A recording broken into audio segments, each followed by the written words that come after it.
Assalamualaikum warahmatullahi wabarakatuh. Puji syukur kita panjatkan kehadirat Tuhan yang Maha Esa karena atas rahmat dan karunia-Nya kita masih diberikan kesehatan, kesempatan, serta kemampuan untuk berbagi gagasan di kesempatan ini. Perkenalkan, nama saya Khairunisa Angelina Putri, mahasiswi S1 Agroteknologi Fakultas Peternakan dan Pertanian di Universitas Diponegoro. Pada kesempatan yang berbahagia ini, saya akan menyampaikan pandangan saya mengenai penggunaan bahasa Indonesia di media sosial antara kreativitas dan penyimpangan kaidah. Topik ini saya angkat karena bahasa merupakan bagian penting dari identitas bangsa. Bahasa Indonesia bukan sekedar alat komunikasi, melainkan juga simbol kesantunan, kebudayaan, dan jati diri bangsa Indonesia. Namun, di era digital seperti sekarang, cara kita menggunakan bahasa Indonesia mengalami banyak perubahan, terutama melalui media sosial. Media sosial seperti WhatsApp, Instagram, TikTok, Twitter, dan berbagai platform digital lainnya telah menjadi ruang komunikasi utama, khususnya bagi generasi muda. Hampir setiap hari, kita menulis status, mengirim pesan, berkomentar, atau membuat konten. Sayangnya, tanpa kita sadari, penggunaan bahasa Indonesia dalam media sosial seringkali tidak sesuai dengan kaidah yang berlaku. Oleh karena itu, penting bagi kita untuk membahas fenomena ini secara kritis.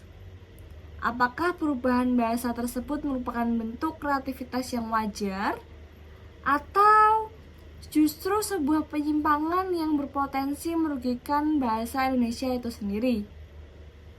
Media sosial memberikan kebebasan yang sangat luas bagi penggunanya untuk berekspresi. Kebebasan ini berdampak besar terhadap cara berbahasa Indonesia.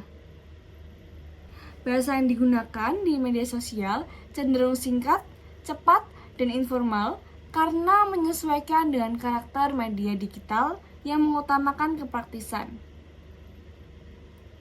Dalam praktiknya, kebebasan tersebut melahirkan berbagai bentuk variasi bahasa, seperti penggunaan singkatan, akronim, bahasa gaul, hingga pencampuran bahasa Indonesia dengan bahasa asing atau yang dikenal sebagai campur kode.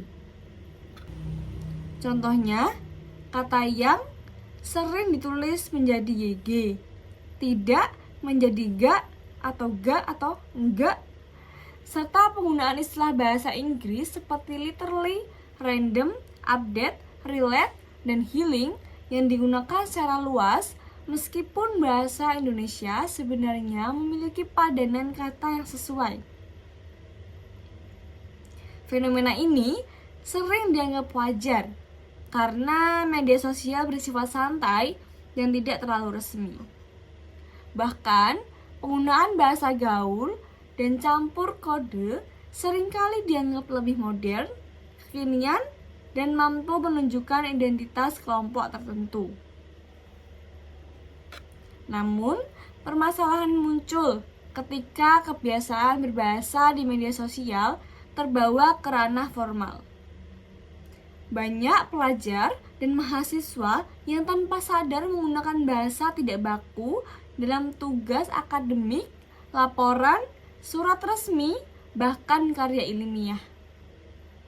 Jika ini terus dibiarkan, kemampuan berbahasa Indonesia yang baik dan benar dikhawatirkan akan semakin menurun. Penggunaan bahasa Indonesia di media sosial pada dasarnya memiliki dua sisi. Yang pertama yaitu sisi positif, dan yang kedua yaitu sisi negatif. Dari sisi positif, media sosial mendorong kreativitas berbahasa. Bahasa menjadi lebih hidup, dinamis, dan fleksibel. Pengguna dapat mengekspresikan perasaan, emosi, dan gagasan dengan cara yang lebih bebas dan personal. Bahasa yang santai juga membuat komunikasi terasa lebih akrab dan tidak kaku. Hal ini mempermudah interaksi antar individu dari berbagai latar belakang. Selain itu, kreativitas berbahasa di media sosial juga dapat melahirkan istilah-istilah baru yang unik dan kontekstual, yang mencerminkan perkembangan zaman pada saat ini tentunya.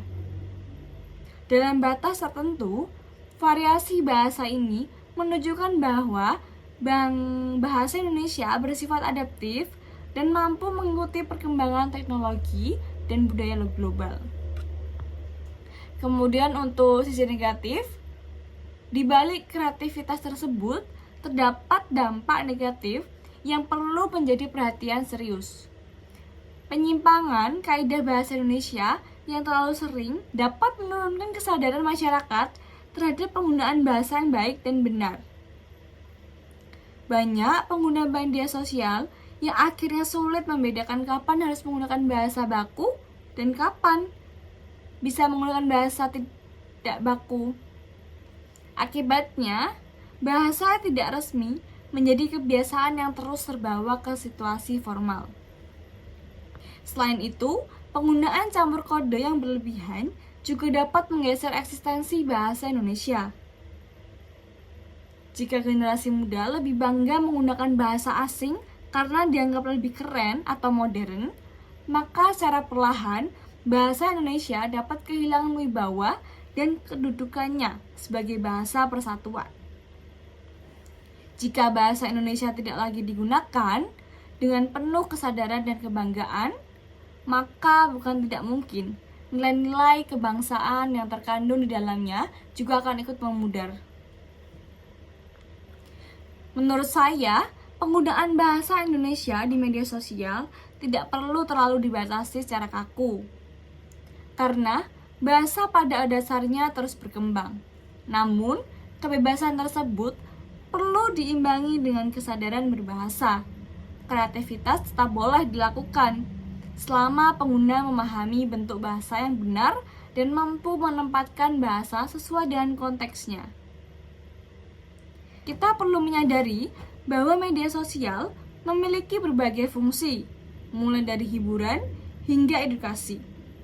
Oleh karena itu, gaya bahasa yang digunakan pun seharusnya dapat disesuaikan.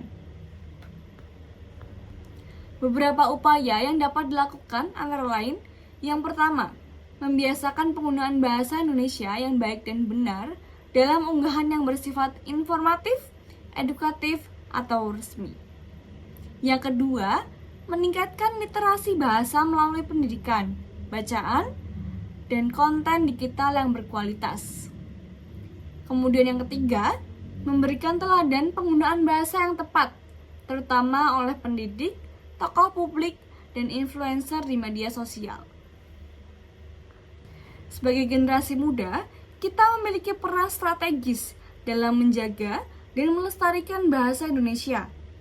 Media sosial seharusnya tidak hanya menjadi tempat berekspresi, tetapi juga sarana untuk memperkuat identitas dan kebanggaan berbahasa Indonesia. Sebagai penutup, dapat disimpulkan bahwa penggunaan bahasa Indonesia di media sosial berada di antara dua hal, yaitu kreativitas dan penyimpangan kaidah. Kreativitas dalam berbahasa merupakan hal yang wajar dan tidak dapat dihindari. Namun, kesadaran akan penggunaan bahasa yang baik dan benar tetap harus dijaga. Dengan bersikap bijak dalam berbahasa, kita dapat tetap mengikuti perkembangan zaman tanpa mengorbankan nilai, fungsi, dan martabat bahasa Indonesia sebagai identitas bangsa. Semoga melalui pemahaman ini, kita semua dapat menjadi pengguna media sosial yang lebih cerdas, bertanggung jawab, dan bangga menggunakan bahasa Indonesia. Sekian pidato dari saya. Terima kasih atas perhatian yang telah diberikan. Wassalamualaikum warahmatullahi wabarakatuh.